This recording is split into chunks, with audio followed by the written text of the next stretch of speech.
अथ 45 सर्गः। स तस्य गतिमन्विच्छन् राजपुत्रः प्रतापवान् दिदेशातिबलो रामो 10 वानरयूथपान् 2 सुषेणस्य दायादौ नीलम् च प्लवगाधिपम् अङ्गदम् वालिपुत्रम् च शरभम् च तरस्विनम् 2विधम् च हनूमन्तम् सानुप्रस्थम् महाबलम् ऋषभम् च ऋषभस्कन्धमादिदेशपरम् तपः ते सम्प्रहृष्टा हरयो भीमानुद्यम्य पादपान् आकाशम् विविशुः सर्वे मार्गमाणादिशो 10 तेषाम् वेगवताम् वेगमिषुभिर्वेगवत्तरैः अस्त्रवित्परमास्त्रस्तु वारयामास रावणिः तम् भीमवेगा हरयो नाराचैः क्षतविक्षताः अन्धकारेण ददृशुर्मेघैः सूर्यमिवावृतम् रामलक्ष्मणयोरेव सर्वदेहभिदः शरान् वृषमावेशयामास रावणिः समितिञ्जयः निरन्तरशरीरौ तु तावुभौ रामलक्ष्मणौ क्रुद्धेनेन्द्रजिता वीरौ पन्नगैः शरताम् गतैः तयोः क्षतजमार्गेण शुश्रावरुधिरम् बहु तावुभौ च प्रकाशेते पुष्पिताविव किंशुकौ ततः पर्यन्तरक्ताक्षो भिन्नाञ्जनचयोपमः रावणिर्भ्रातरौ वाक्यमन्तर्धानगतोऽब्रवीत् युध्यमानमनालक्ष्यम् शक्रोऽपि 310 द्रष्टुमासादितम् वापि न शक्तः किम् पुनर्युवा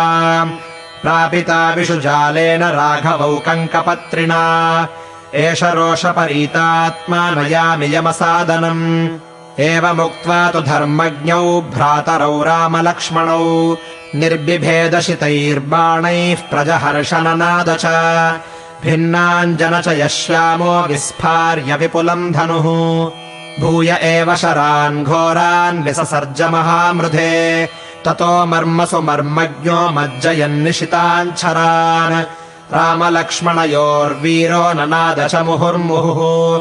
बद्धौ तु शरबन्धेन तावुभौ रणमूर्धनि निमेषान्तरमात्रेण न शेकतुरवेक्षितुम् ततो विभिन्न सर्वाङ्गौ शरशल्याचितौ कृतौ ध्वजाविव महेन्द्रस्य रज्जुमुक्तौ प्रकम्पितौ तौ सम्प्रचलितौ वीरौ मर्मभेदेन कर्षितौ निपेततुर्महेश्वासौ जगत्याम् जगतीपति तौ वीरशयने वीरौ शयानौ रुधिरोक्षितौ शरवेष्टितसर्वाङ्गावार्तौ परमपीडितौ न ह्यविद्धम् तयोर्गात्रे बभूवाङ्गुलमन्तरम् नानिर्विण्णम् न चाध्वस्तमाकराग्रादजिह्मगैः तौ तु क्रूरेण निहतौ रक्षसा कामरूपिणा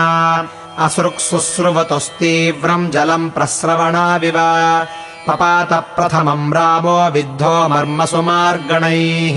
क्रोधादिन्द्रजिता येन पुरा शक्रो विनिर्जितः रुक्मपुङ्खैः प्रसन्नाग्रैरजो गतिभिराशुगैः नाराचैरर्धनाराचैर्भल्लैरञ्जलिकैरपि विव्याधवत्सदन्तैश्च सिंहदंष्ट्रैः क्षुरैस्तथा सवीरशयने शिष्ये विज्यमाविध्यकार्मुकम् भिन्नमुष्टिपरीणाहम् त्रिणतम् रुक्मभूषितम् बाणपातान्तरे रामम् पतितम् पुरुषर्षभम् स तत्र लक्ष्मणो दृष्ट्वा निराशो जीवितेऽभवत् रामम् कमलपत्राक्षम् शरण्यम् रणतोषिणम् शुशोच भ्रातरम् दृष्ट्वा पतितम् धरणीतले हरयश्चापि तम् दृष्ट्वा सन्तापम् परमम् गताः शोकार्ताश्चुक्रुशुर्घोरमश्रुपूरितलोचनाः बद्धौ तु तौ वीरशये शयानौ ते वानराः सम्परिवार्यतस्थुः समागता वायुसुतप्रमुख्या विषादमार्ताः परमम् च जग्मुः। इत्यार्षे श्रीमद् रामायणे वाल्मीकीये आदिकाव्ये युद्धकाण्डे 45 सर्गः।